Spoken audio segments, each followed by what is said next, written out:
Kila mtu anafahamu kwamba sasa hivi Afghanistan inaongozwa na Taliban baada ya kuchukua nchi na kuongoza katika mfumo wanaotaka wao, mfumo wa Sharia law, kitu ambacho mi binafsi siwezi nikasema ni kitu kibaya, ni maamuzi ambao wamewafanya wao kama wao.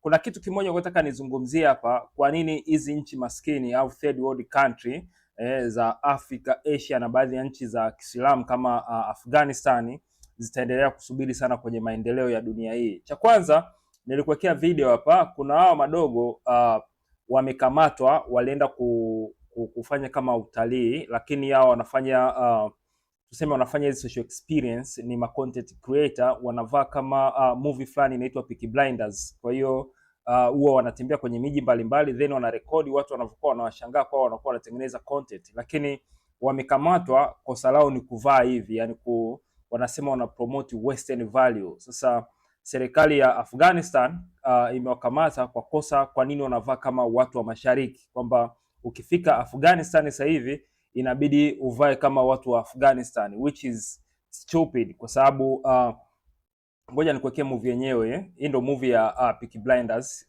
Watu ambao wamekuiona hii series, ni series moja kali sana.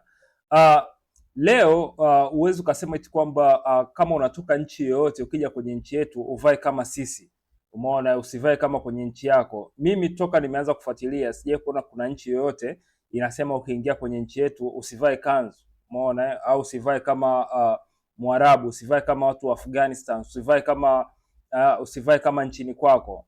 Hicho kitu sijawahi kusikia, lakini kutokana na hivi vitu ninavyowaambiaga ni low IQ mentality kwa Afghanistan, serikali yao inaona kwamba mtu akienda kwenye nchi yao akiwa amevaa nguo za culture yake ni kama anaharibu culture yao. Na hichi kitu nishe kuongea, hata Zanzibar walikuwa na hiyo tabia kwamba wageni wanapofika pale Zanzibar wanataka wavae kama Wazanzibari, kwamba wavae kanga, sio wavae ushungi, wajifunike, sio wafanye nini. No, umeona, dunia iko hivyo, huwezi ukaimpose culture yako kwa lazima kwa watu wengine, umeona.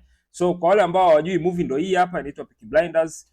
Umeona unaona the way jinsi wanavyovaa ni ya zamani kidogo, so watu wengi wameangalia hii movie, na hao madogo ni ma content creator. Kwa hiyo kipindi hiki huwa wanavaa hivyo, afu wanaingia kwenye shopping mall, wanarekodi, watu wanawashangaa. Na Afghanistan sio kwamba ni nchi yao ya kwanza, no, wanazunguka nchi nyingi tu, wanakuwa wanatembea hivyo, wanatengeneza content zao. So nimeona niweke hii kwa sababu kuna watu watasema ni sawa kwa sababu wanatunza culture yao. No, hiyo ni mentality ambayo tunasema ni low IQ mentality, kwamba uwezi ukalazimisha culture yako iwe superior kwa culture nyingine.